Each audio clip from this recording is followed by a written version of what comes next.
अल्हम्दुलिल्लाहि रब्बिल आलमीन वल आक़िबतु लिल मुत्तक़ीन वस्सलातु वस्सलामु अला सय्यिदिल अंबिया'i वल मुरसलीन अम्मा बाद फ़अऊज़ु बिल्लाहि मिनश शैतानिर रजीम बिस्मिल्लाहिर रहमानिर रहीम व बिल वालिदैनि इहसाना सदक़ल्लाहु मौलाना अज़ीम। आइए हम सब मिलकर बड़ी मोहब्बत अक़ीदत के साथ नबी की बारगाह में दुरूद शरीफ पढ़ लें। अल्लाहुम्मा सल्लि अला सय्यदना मौलाना मुहम्मदिन बारिक व सल्लिम सलातन व सलामन अलैका या रसूलल्लाह सल्लल्लाहु तआला अलैहि वसल्लम। इस तरह मेरे गुनाहों को वो धो देती है, माँ बहुत गुस्से में होती है, धो देती है। आया धेरे देख ले मुँह तेरा काला हो गया, माँ ने आंखें खोल दी घर में उजाला हो गया। मैं जब हाथ उठाता हूँ तो लरज़ जाता हूँ, मैं जब हाथ उठाता हूँ तो लरज़ जाता हूँ। माँ जब जिंदा थी तो दुआओं की हाजत नहीं थी। आज की ये महफिल मखदूम अहले सुन्नत वालिदा गिरामी के इस साले सवाब की बरसी के मौके पर हम और आप हाजिर हैं। ये वालिदा माजिदा का जो खालीपन है, ये किसी दुनिया की नेमत में इतनी ताकत नहीं कि उस खालीपन को भर सके। और उन्होंने तो हम सबको पैदा किया, 5 भाई 5 बहन, अल्हम्दुलिल्लाह इस वक्त सब बाहयात हैं और सब अल्हम्दुलिल्लाह साहिबे औलाद हैं। इसके बावजूद जो खानकाह से जुड़े हुए मुरीदीन हैं, मुताल्लिकीन रिश्तेदार हैं, मेरा अपना जो ज़ाती तजर्बा है गालिबन उससे ज़्यादा बढ़कर कोई बात ना होगी कि कोई उनसे आज तक नाराज़ भी नहीं रहा। बेशुमार वो सबसे मोहब्बत करती थी, सबका ख्याल रखती थी। तो माँ की अज़मत, वालिद की अज़मत बहुत बड़ी शय है। आप पूरे दीन को उठाकर देखें तो अल्लाह ने 2 हिस्सों में तकसीम कर दिया। एक का नाम हुकूकुल्लाह है, दूसरे का नाम हुकूकुल इबाद है। एक अल्लाह के बंदों का हक है और दूसरा अल्लाह का हक है, अल्लाह उसके रसूल का हक है। हुकूकुल इबाद और हुकूकुल्लाह ये 2 चीजें हैं। जितना पावर अल्लाह ने बार बार तंबीह के जरिए फरमाया कि हुकूकुल इबाद में गिरफ्तार ना होना, अगर गिरफ्तार हो गए तो कोई इबादत काबिल कबूल ना हो। अल्लाह ने 2 हिस्सों में रखी, हुकूकुल्लाह और हुकूकुल इबाद। और हुकूकुल्लाह में 2 चीजें रखी कि रब को किसी से शरीक ना करना और मुस्तफ़ा से सच्ची मोहब्बत करना। और हुकूकुल इबाद में 2 को सबसे आला मकाम दिया कि माँ का दामन कभी ना छोड़ना, बाप से कभी हसद ना करना। रिश्तेदार खुश हो गए, दोस्त खुश हो गए, खानदान के लोग खुश हो गए, जिसे निकाह किया बीवी खुश है, बेटी खुश है, दामाद खुश है। अगर माँ खुश नहीं है तो आपको खाने काबा में हज का सवाब भी न दिया जाए। तो हुकूकुल इबाद को उठा के अल्लाह ने 2 पन्नों में रख दिया। एक को माँ का मकाम दिया, दूसरे को बाप का मकाम दिया। हुकूकुल्लाह को उठा के अल्लाह ने 2 हिस्सों में रख दिया। एक तो कहा मुझे किसी के साथ शरीक ना करना और मेरे मुस्तफ़ा से सच्ची मोहब्बत करना। अब आप पूरी दुनिया को इसी में रख सकते हैं कि माँ का मकाम इतना बुलंद है, इतना बुलंद है कि एक सहाबी रसूल बारगाह मुस्तफ़ा में हाजिर होते हैं, अर्ज करते हैं या रसूलल्लाह माँ का मकाम क्या है, तो आका फरमाते हैं माँ के कदमों तले जन्नत है। सहाबी अर्ज करते या रसूलल्लाह माँ का मकाम क्या है, आका फरमाते हैं माँ को मोहब्बत की निगाह से देखो तो हज मकबूल का सवाब पा जाओ। कहा या रसूलल्लाह अगर 100 मरतबा देखो सुबह से शाम तक मोहब्बत से, आका फरमाते 100 मरतबा तू हाजी हो जाए। एक सहाबी रसूल अर्ज करते या रसूलल्लाह मुझे जंग में जाना है, आका फरमाते ये बता तुम्हारे घर में माँ है, वो अर्ज करते हाँ। मेरे आका फरमाते माँ की खिदमत तक कर, उनसे मोहब्बत कर और उनकी सारी जरूरियात पूरी कर, जंग में जाने से 100 गुना बेहतर है। हजरत अवैसे करनी कौन है, नबी करीम के जमाने में है। अवैसे करनी कौन है, हजरत सिद्दीक अकबर उमर फारूक के जमाने में है। अल्लाह के रसूल सल्लल्लाहु अलैहि वसल्लम फरमाते हैं उमर सिद्दीक ये ले जाओ और मेरा कमीज मेरे उवैस को दे देना और कहना कि मेरी उम्मत के लिए दुआ करे। हजरत अवैसे करनी जब देखते हैं कि दोनों मुसाफिर हमारे पास चलकर आए हैं तो पूछते हैं आपका नाम क्या है, कहा सिद्दीक और उमर। अब इसे करनी कहते हैं किसने भेजा है, कहा मोहम्मद रसूलुल्लाह ने भेजा है। कहा क्या काम है, खड़े हो गए इसलिए कि आका ने भेजा है, सैयदुल मुरसलीन ने भेजा है। कहते हैं कि अल्लाह के रसूल ने ये कमीज दिया है, फरमाया है कि अवैसे कहना मेरी उम्मत के लिए दुआ करें। अल-मुख्तसर हजरत अवैसे करनी ने दुआ मांगी, ऐ अल्लाह नबी करीम की उम्मतियों की बख्शिश और मग़फ़िरत फरमा दे।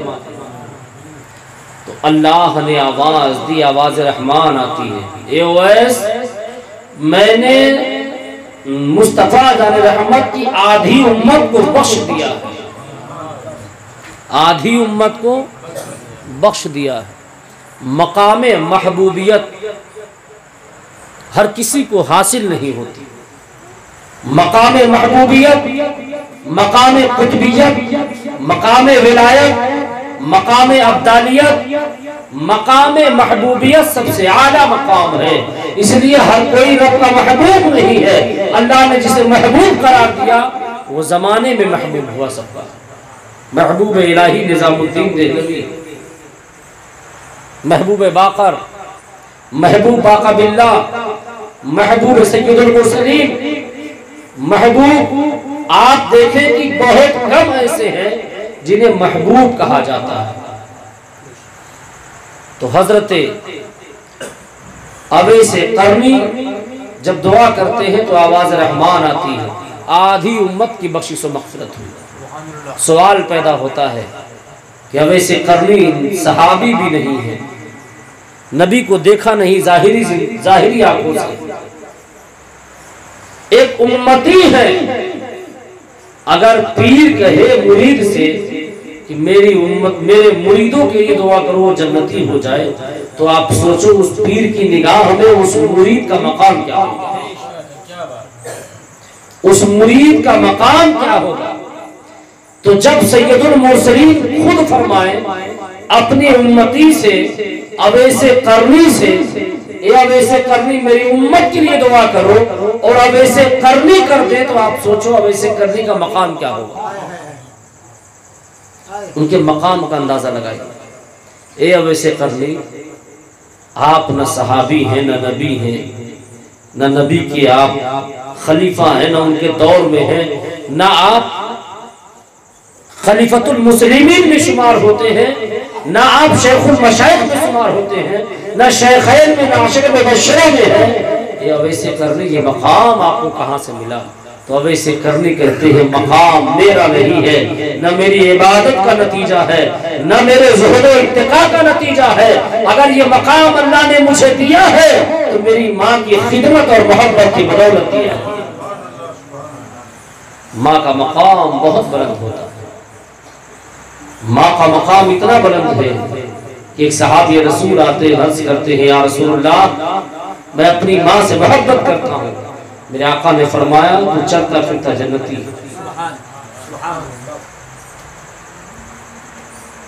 आज मगरबियत की तरफ आप देखें, आप मगरबियत की तरफ देखें, जब माँ बाप ओल्ड हो जाते हैं तो उन्हें उठाकर किसी अनाथालय में भेज दिया जाता है, जहां गरीब माँ बाप रहते हैं वहां भेज दिया जाता है। और आज भी हमारे भारत में बहुत तेजी से ये बदबू हवा चल गई कि माँ बाप अगर बूढ़े हो गए तो बच्चे कहते हैं कि ये किसी काम के नहीं है, इन्हें घर से बाहर निकालो। और नहीं कह पाते तो अपनी आदत के जरिए, बात के जरिए, तौर तरीके के जरिए, पैसे के जरिए, बीवी के जरिए, बच्चों के जरिए एहसास दिलाते हैं अब तू बूढ़ा हो गया, मेरे किसी काम का नहीं था, तू जब जवान था तब था, जब मुझे पैदा किया, दूध पिलाया, खिलाया, पढ़ाया, बड़ा किया, खुद नंगे रहे, मुझे बचपने में कपड़ा पिलाया, खिलाया और पिलाया, सब कुछ मेरा इंतजाम किया, खुद तू बीमार रहा, मुझे दवा इलाज की जरूरत पूरी की, वो दौर और था, तू बूढ़ा हो गया, मेरी जरूरत नहीं है। आज बीमारी इतनी तेजी से बढ़ रही है, ये समाज आज इस तरफ इतनी तेजी से बढ़ रहा है, ये क्या है? ये सिर्फ और सिर्फ हमारी और आपकी नाकामी है। आज इंसान जगह जगह अपने दिल को सुकून चाहता है, हमारे दिलों को सुकून मिले। इंसान मार्केट में जा रहा है, चाय खाने पे परिवार छोड़कर, अपनी बीवी, अपने बच्चों, बेटी, घर को छोड़कर 8-8 घंटा दुकान पर चाय पी रहा है, पूरा न्यूज़पेपर पढ़ रहा है, किसी को हेडलाइन पढ़ने की वक्त नहीं है। उसे पूछो कि फला मध्य प्रदेश में जो बस पलटी थी कितने लोग मरे थे, तो 1 महीने बाद की न्यूज़ उसे याद है, 16 लोग मरे थे और 16 लोग घायल। क्यों? वजह क्या है? उसे वजह यह है वो घर से उब चुका है, बीवी से उब चुका है, बच्चों से उब चुका है, माँ में दिल नहीं लग रहा है, बाप में दिल नहीं लग रहा है, दोस्ती इतना चरम सीमा पर है, एक दोस्त अगर टॉयलेट में है, दूसरा दोस्त उसका इंतजार टॉयलेट के बाहर कर रहा है। ये सोच, कभी सुबह से शाम तक घर आया, आपने माँ की तबीयत पूछी, माँ के पास बैठे, माँ से मोहब्बत किए, माँ की हाल चाल पूछे, ए माँ मेरी बात बता, 12 घंटे में तेरे पास नहीं था, तू खाना खाई कि नहीं खाई, दवा खाई कि नहीं खाई, आखिर कुछ उसके भी अरमान थे जब तुझे पैदा किया। मेरा लाल बचपने में मुझसे मोहब्बत करेगा, जब मेरा बुढ़ापा आएगा मेरा लाल मेरी रखवाली करेगा, मेरा लाल मेरे देखभाल करेगा। आज उल्टा हो रहा है, आज इतना उल्टा है, आज हमारे पास वक्त नहीं है हम अपने माँ बाप को टाइम दे। आज अपने कमरे में आदमी बंद हो जाता है, माँ अकेले चारपाई पर पड़ी हुई है, बाप अकेले कहीं मरहम में या कहीं बाहर कमरे में बैठकर घास रहा होता है, 10 रुपए का सिरप बेटा ला के नहीं देता है, बीवी यूज करता है, जान हासिल कर रहा है, बच्चे बीमार हो जाए सबसे आला डॉक्टर को दिखाया जाता है, 100 रुपए का आज दवा हमारे पास माँ बाप के लिए नहीं है, तो तुझे सुकून कहाँ मिलेगा? वजह यह है, तुझे सुकून तेरे माँ बाप की दुआ से मिलनी थी, तुझे सुकून तेरे माँ बाप की मोहब्बत से मिलनी थी। आज तो माँ बाप से दूर होता जा रहा है, माँ की मोहब्बत से दूर होता जा रहा है। मैं बारहा अपनी बातों में ये कहा करता अपने तकरीरों में कि अगर कोई परेशान हाल है, जिसके पास रोजी रोटी मुकम्मल नहीं है, वो माँ का कदम पकड़ ले रात में और सच्चे दिल से रोए, नबी की हदीस शरीफ सोचकर कि मेरे नबी ने फरमाया है कि माँ अगर रात में उठकर दुआ कर दे, ऐ अल्लाह मेरे सफेद बाल के सदके में मेरे गरीब बेटे को अमीर बना दे, तो माँ की दुआ अल्लाह सुन लेता है। जिसको औलाद ना हो, माँ दुआ दे दे, उसको औलाद हो जाती है, वो कारोबार वाला हो जाता है। आज तो जगह जगह मंडी में फिर रहा है, जगह जगह बाजार में फिर रहा है, अपने माँ के कदमों को छोड़ दिया है। किसी ने किसी बुजुर्ग से कहा था कि माँ तो है नमाजी परहेजगार नहीं है, रात दिन गाली बकती रहती है, कोई अच्छे काम की निशानी माँ के अंदर नहीं पाई जाती। बुजुर्ग ने क्या खूब जवाब कहा था सुन, जन्नत किसने बनाया? रब ने बनाया है। जन्नत का मालिक कौन है? रब है। जन्नत जिसमें रब चाहेगा वही जन्नती होगा, रब जिसको चाहेगा वही जन्नत में जाएगा, रब जिसे चाहेगा वो जहन्नम में जाएगा। तो रब वो है कि उसने कायनात रचना की है, वो दुनिया का पालनहार है, उसने पूरी दुनिया बनाई है, 18,000 चीजें बनाई है अल्लाह ने। उसकी कारीगरी ऐसी है कि 700 फीट समंदर के नीचे उसने एक बूंद से समंदर के अंदर उसने सीप बनाया, सीप के अंदर मोती बना दी और वो अनमोल मोती हो गई है। उसने एक बूंद की समझिए, अल्लाह ताला ने मछलियों को जिंदा कर रखा है। उस रब को याद रखो जिसने 40 दिन तक हजरत यूनुस अलैहिस्सलाम को मछली के पेट में जिंदा रखा है। उस रब को याद रखो जो मच्छर है लेकिन आप उसके कान की तस्दीक नहीं कर सकते हैं, आप फेफड़े गुर्दे की तस्दीक नहीं कर सकते हैं, आप जिस्म के सारे पार्ट की तस्दीक नहीं कर सकते हैं, आप मक्खियों की तस्दीक करो। एक मच्छर जो आप पकड़ो तो न कान की तस्दीक कर सको, न दिल और गुर्दे की तस्दीक करो, न उसके दिमाग की तस्दीक करो, न उसकी आंखें दिखाई देती है, लेकिन वो कैसा रब है, वो कैसा पालनहार है। जब पैदा करने पर आता है तो वही मच्छर जब मारने जाओ तो उड़ जाता है, बोलो तो फनफनाती है, आवाज है उसके पास, कदम है उसके पास, सब है। अय अल्लाह, तूने मच्छर से लेकर हाथी जैसे को पैदा किया मौला, तेरी कारीगरी ऐसी है। तो अल्लाह फरमाता है मेरी कारीगरी ऐसी है कि मैंने 18,000 दुनिया को पैदा किया और इन दुनिया में सबसे ज्यादा हसीन किसी को बनाया है तो मोहम्मद रसूलुल्लाह को बनाया है। और इससे ज्यादा अगर इसके बाद सबसे ज्यादा मोहब्बत का पैगाम दिया है तो तेरे माँ बाप को पैगाम दिया है।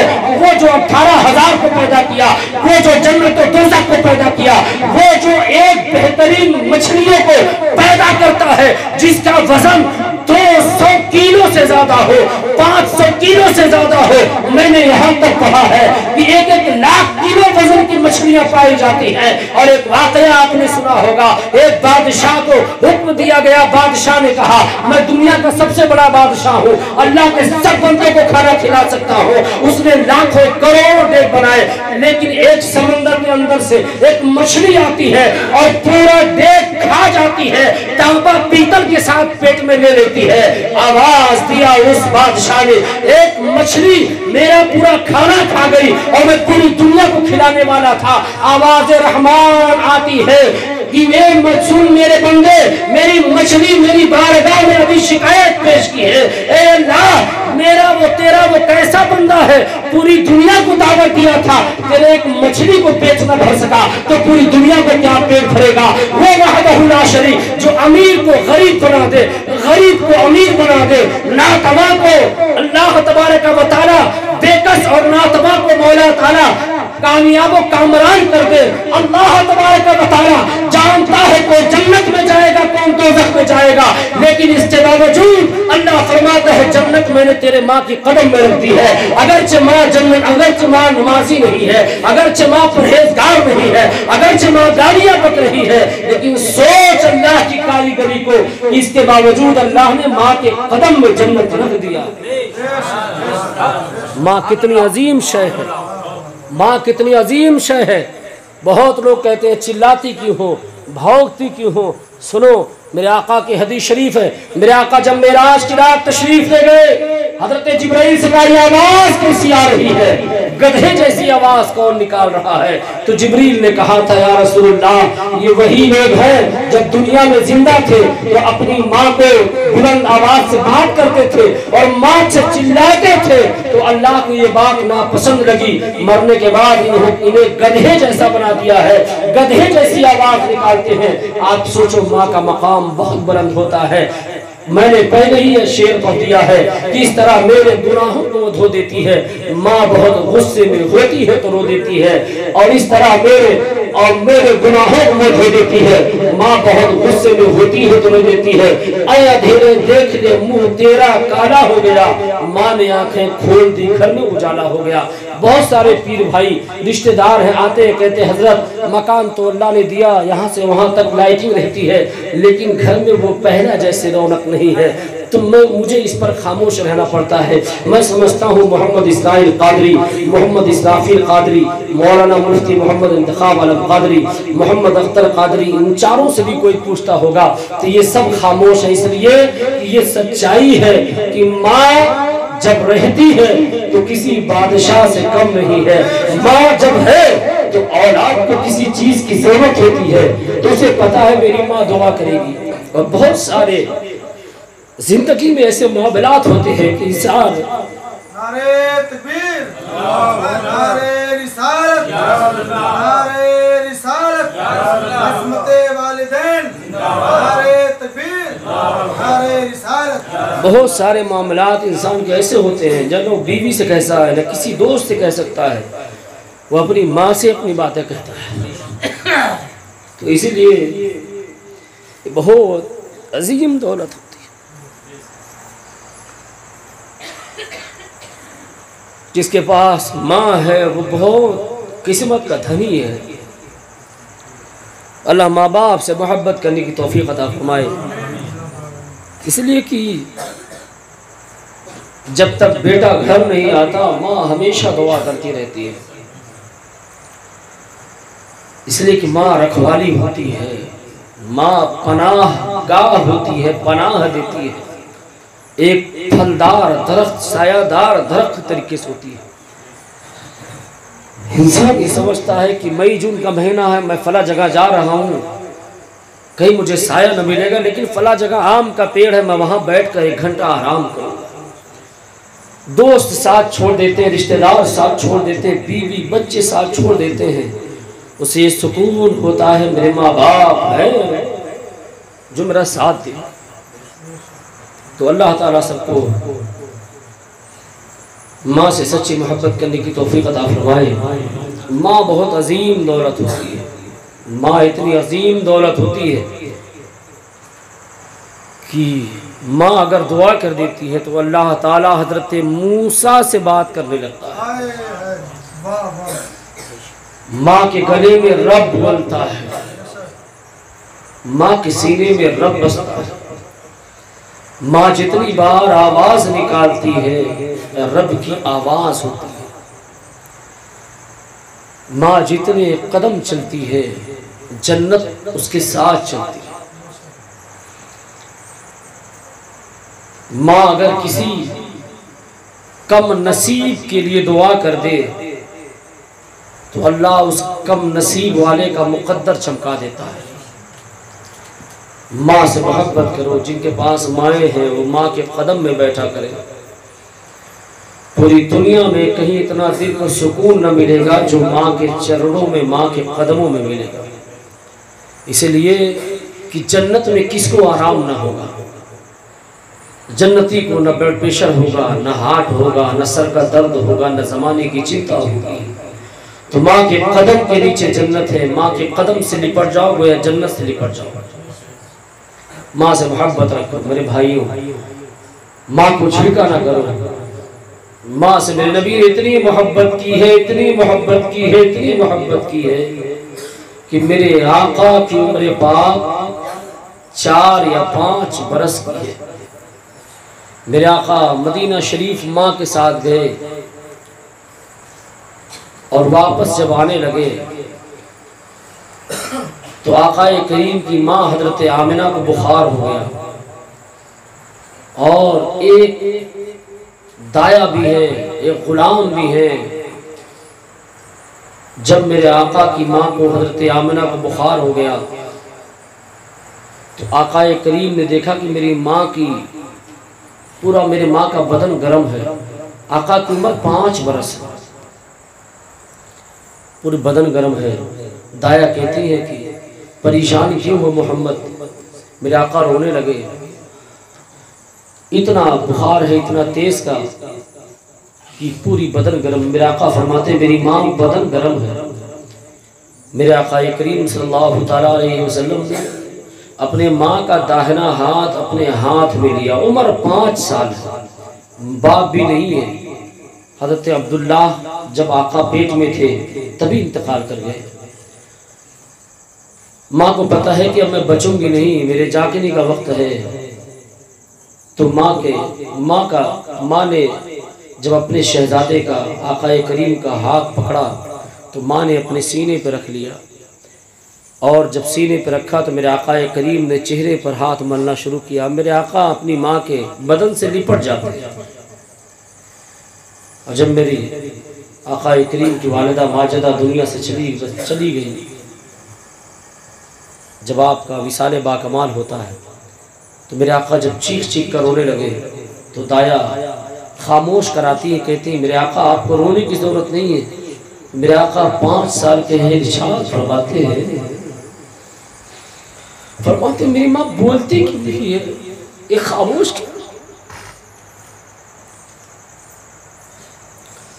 आका करीम सल्लल्लाहु ताला अलैहि वसल्लम को दिलासा दिया उस दाया ने। मेरे आका वापस आते हैं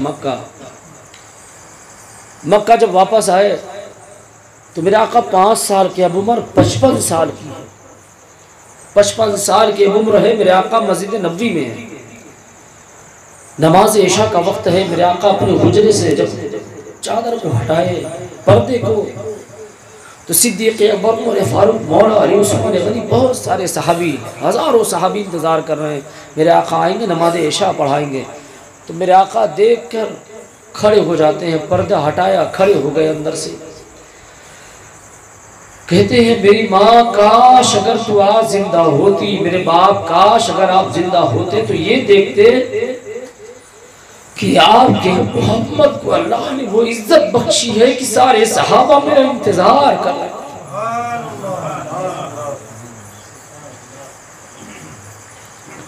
फिर फरमाते हैं कि मैं नमाज इशा की इमामत कर रहा होता, मैं नमाज इशा पढ़ा रहा होता और मेरी माँ बुलाती कि मोहम्मद, और मैं सूरह फातिहा पढ़ रहा होता तो मैं नमाज छोड़कर माँ के कदमों में चला जाता। मकाम माँ मुलाहिजा, वो तो माँ है जिसने पैदा किया, लेकिन वो माँ जिसने दूध पिलाया, जिन्हें हलीमा सादिया कहते हैं, वो माँ। सारे सहाबा बैठे हैं मदीना में, सबको सब तकसीम किया जा रहा। एक माँ चली आ रही, बूढ़ी चली आ रही। मेरे आका जब उनको देखे तो खड़े हो गए। जब आका खड़े हुए तो गुलाम भी खड़े हो गए, सब खड़े हो गए। मेरे आका ने काली कमली चादर उतारी और जमीन पे बिछा दिया। एक बूढ़ी चली आ रही है, बाल पका हुआ। मेरे आका ने फरमाया मेरी माँ यहाँ बैठ जाओ। सारे सहाबा कुछ नए थे, हैरान हो रहे, ये कौन है जिसे नबी करीम माँ कह रहे हैं? मेरे नबी करीम की माँ नहीं है हजरत आमिना। मेरे आका ने इतना दिया और जब तक रहे तो माँ से मोहब्बत ही करते रहे। तो हजरत सिद्दीक़ अकबर ने कहा ये मेरे रसूलुल्लाह हैं जिन्होंने दाई हलीमा, इन्होंने नबी को दूध पिलाया, परवरिश की, तो मेरे नबी करीम अब्दुल्लाह की माँ से इतनी मोहब्बत कर रहे हैं तो हजरत आमिना से कितनी करते रहे होंगे।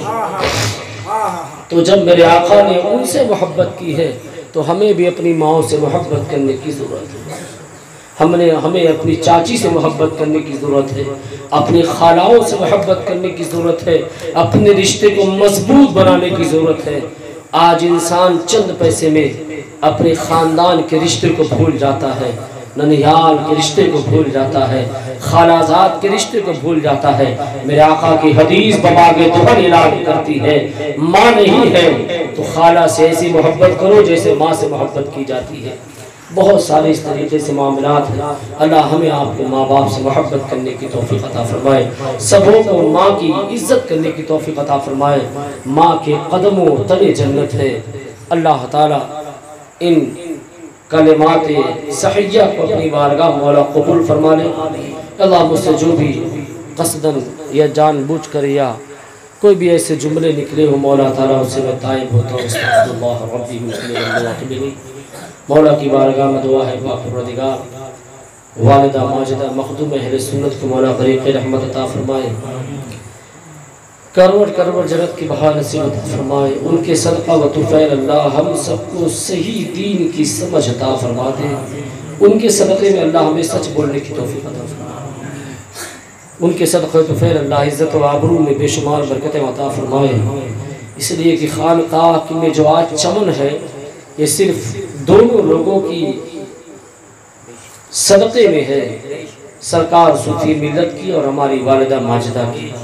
ये उन्हीं लोगों के दम से आज अल्हम्दुलिल्लाह यहाँ जो कुछ है ये उन बुज़ुर्ग हस्तियों के सदक़े में है। तो अल्लाह ताला हमें अपने माँ बाप के साथ अताअत और फरमा बरदारी के साथ तादम हयात यूं ही रहने की तौफ़ीक़ अता फरमाए। अस्सलामु अलैकुम व रहमतुल्लाहि व बरकातहू। खड़े होकर सलात व सलाम करना चाहिए।